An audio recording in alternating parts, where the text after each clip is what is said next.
मराठ्याच्या काय नाही लागत, मराठ्याच मैदानात नाही आणि उगाच काहीतरी बसते ते बांडगुळ छोट्या छोट्या याच्यावर आणि गप्पा ठोकी ते तिथून कामा धामाच्या. जरांगे पाटील फॅक्टर फेल झाला, अरे मैदानातच नाहीत आम्ही.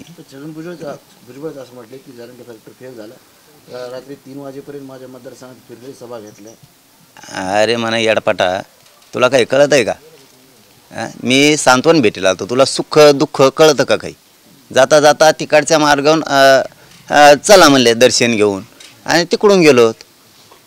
तुला काय कळत आहे का काही? मेक्काचा का सभा घेतल्या असत्या ना. मग मी 4 तारखेला म्हणजे पाठ 3 तारखेला शब्द दिला होता की मी राज्यात कुठंच जाणार. मी राज्यात कुठं गेलो का? नाही गेलो.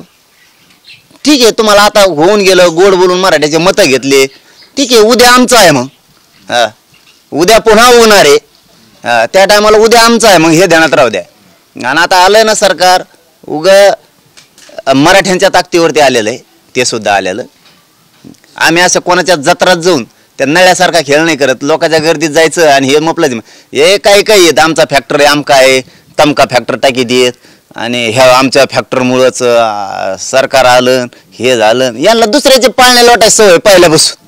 हे दुसऱ्याचे पाळणे लुटी दे कामा धामाचे. काय फॅक्टर रे, तो ज्याचं बोलला तिथं एक नाही आलं.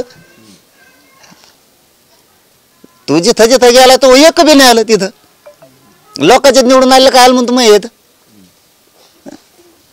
आणि मग ते टाकायचं, ते 4-5 टकोचे फोटो टाकायचे आणि त्याच्या खाली लिहायचं आमका पॅटर्न, तमका पॅटर्न. तेव्हा कुठे गेलता?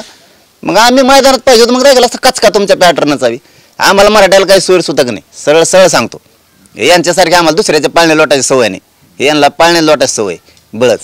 हे आमच्यामुळे झालं नाही, आमच्यामुळे झालं. आम्ही तसं कधी म्हणत नाहीत. आम्हाला मराठ्याला काय सोयर सुतक नाही, कोणाचं कोणी आला का पळला काय. आम्ही उभा आहेत पुन्हा मराठी उभा आहेत ताकदीनं स्वतःच्या लेकरासाठी आरक्षणात लढायला. आम्हाला काही शिकवायची गरज नाही. सरकारलाही सांगतो, तुम्ही निवडून यावं न यावं याच्याशी आम्हाला देणं घेणं. आता सरकार तुमचं आहे ना, मराठा आरक्षण लवकर द्यायचं, बेमानी करायची नाही अजिबात मराठ्यांशी.